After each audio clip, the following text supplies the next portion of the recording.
Hello दोस्तों, welcome back to my channel. आज मैं आपके लिए लेकर आई हूँ सिलाई के बहुत ही छोटे छोटे टिप्स, लेकिन बहुत ही कमाल के टिप्स जिन्हें यूज़ करके आपको सिलाई में कोई भी परेशानी या दिक्कत नहीं आएगी। क्योंकि कई बार जब हम सिलाई करने बैठते हैं तब हमें कई सारी दिक्कतों का सामना करना पड़ता है।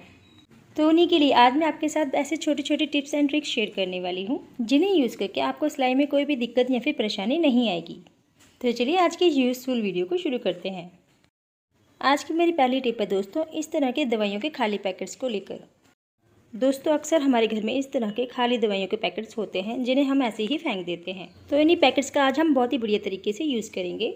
और दोस्तों ये पैकेट्स एल्यूमिनियम के ही होने चाहिए, प्लास्टिक के पैकेट्स आप बिल्कुल भी ना लें। अब इस दवाई के पैकेट्स को हम इस तरीके से 2 फोल्ड कर लेंगे। और अगर आपके पास इस तरह के दवाइयों के पैकेट्स नहीं हैं तब आप इसकी जगह एल्यूमिनियम फॉइल का भी यूज़ कर सकते हो, जिसमें हम अपनी रोटी वगैरह रैप करते हैं। और इसे इस तरीके से 4 फोल्ड कर लीजिए क्योंकि वो पतला होता है।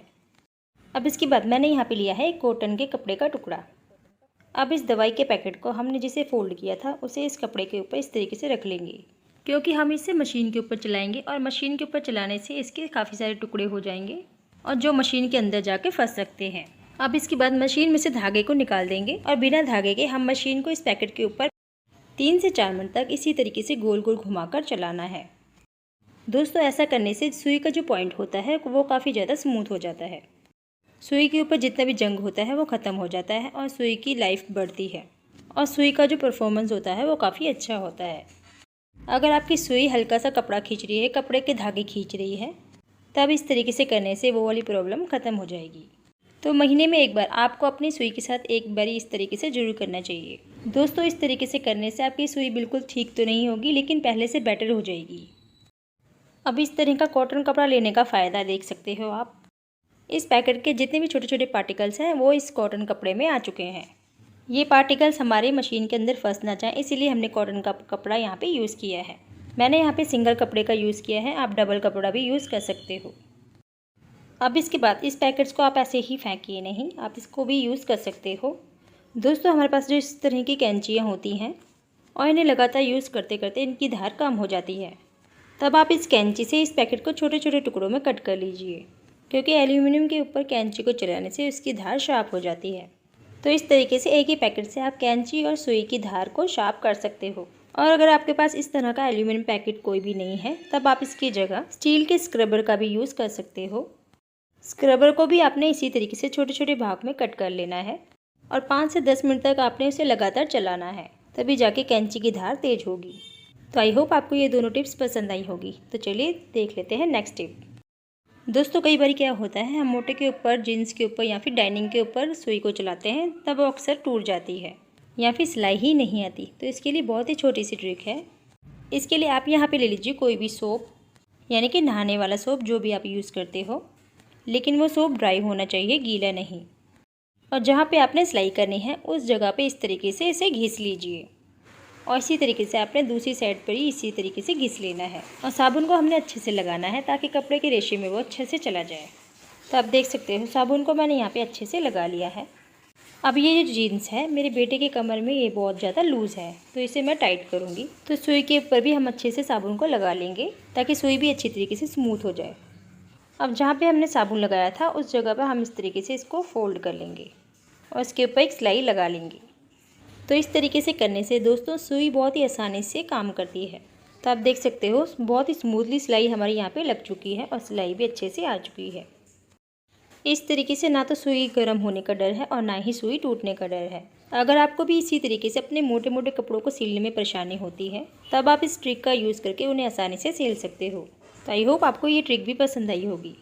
तो चलिए देख लेते हैं अपनी नेक्स्ट टिप। दोस्तों अक्सर हम अपनी सुई में ज़्यादा धागा रखते हैं, यानी कि लंबा रखते हैं, ताकि सिलाई करते टाइम सुई में से धागा निकल ना जाए। और कई लेडीज़ धागे को इस जल्दीली में इस तरीके से खींचती हैं जिससे सुई टेढ़ी हो जाती है या फिर टूट जाती है। तो इसके लिए बहुत ही छोटी सी ट्रिक आपके साथ शेयर करूँगी जिससे आपको बहुत ही आसानी होगी धागा खींचने में। तो ये जो आपका नोब होता है इसे इस तरीके से ऊपर उठाना होता है और जो सुई है वो भी इस तरीके से ऊपर की तरफ होनी चाहिए और फिर आप धागा खींचिएगा। आप देख सकते हो बहुत ही आसानी से और जल्दी धागा बाहर आने लगा है। और अगर आप फिर से नोब को नीचे रखोगे तब आप फिर से देखोगे कि धागा टाइट हो जाएगा। तो इसका रीज़न भी मैं आपको बताती हूँ। तो जैसे ही आप नोब को ऊपर उठाते हैं धागे के ऊपर का जो टेंशन होता है वो पूरी तरीके से रिलीज़ हो जाता है और धागा आपका आसानी से बाहर निकलने लगता है। तो जब कभी भी आप धागे को बाहर खींचें तब आप नॉब को ऊपर उठा के ही धागे को बाहर खींचें। तो चलिए देख लेते हैं अपनी नेक्स्ट टिप। दोस्तों, कई बार सिलाई के टाइम हमारे पास इस तरह के काफ़ी सारे इलास्टिक के टुकड़े बच जाते हैं, तो इन्हें हम फिर से यूज़ कर पाएँ तो इसके लिए हम क्या करें। तो कई लोग क्या करते हैं, इन्हें इस तरीके से ऊपर नीचे रख कर सिलाई कर लेते हैं, लेकिन हम इन्हें इस तरीके से बराबर में रख कर सिलाई करेंगे। इस तरीके से बराबर में रखकर इसके आगे पीछे हम इस तरीके से सिलाई कर लेंगे। आप एक के ऊपर एक ना रख के इस तरीके से सिलाई लगा लीजिए। तो मैं यहाँ पे आपको रेड कलर के धागे का यूज़ करके दिखा रही हूँ, जिससे आपको अच्छी तरीके से पता चल जाए। और अगर आपकी इलास्टिक जिस भी कलर की हो, आप उसके ऊपर वही कलर यूज़ कीजिएगा। यानी कि अगर वाइट कलर का इलास्टिक है तो आप उसके ऊपर वाइट कलर के धागे का ही यूज़ कीजिएगा, जिससे उसके ऊपर जॉइंट बिल्कुल भी पता नहीं चलेगा। तो आप देख सकते हो दोनों पीसीस को मैंने बहुत ही आसानी से जॉइंट कर लिया है और काफ़ी मजबूती से ये जुड़ भी चुका है। तो आई होप आपको ये ट्रिक भी पसंद आई होगी। तो चलिए देख लेते हैं अपनी नेक्स्ट टिप। अगली टिप में दोस्तों हमारे पास इस तरह की सुइयाँ होती हैं, तो इन्हें रखने का बहुत ही बढ़िया सा ट्रिक आपके साथ शेयर कर रही हूँ।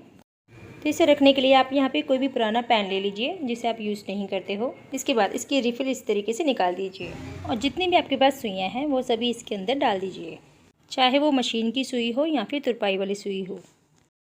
तो ये आपका बहुत ही बढ़िया सा एक बॉक्स बनकर तैयार हो गया है। जब भी आपको जो भी सुई चाहिए वो आसानी से आप इसके अंदर से निकाल सकते हो। तो मेरे पास जितनी भी सुइयाँ थी मैंने इसके अंदर सभी अच्छे से डाल दिए हैं। इसके बाद आप इसके ऊपर कैप लगा दीजिए। इसके बाद आप इसके ऊपर भी कैप लगा दीजिए और कैप लगाने के बाद आप इसे अपने बॉक्स के अंदर जिसमें रीले वगैरह रखते हो उसमें रख दीजिए। और जब कभी भी आपको सुइयों की ज़रूरत पड़े आप इस तरीके से सुइयाँ निकाल सकते हो, बहुत ही इसी तरीके से। और सुई यूज़ करने के बाद आप वापस से इसके अंदर इस तरीके से रख सकते हो। तो इस तरीके से आपकी सुइयाँ भी सेफ रहेंगी और आपका ये पैन जो जिसे आप फेंक रहे थे इसे भी आप इस तरीके से यूज़ कर सकते हो। तो आई होप आज की वीडियो आपको पसंद आई होगी। वीडियो पसंद आते ही प्लीज़ वीडियो को एक लाइक कर दीजिएगा और ऐसी ही वीडियोज़ देखने के लिए चैनल को सब्सक्राइब करना बिल्कुल ना भूलिए।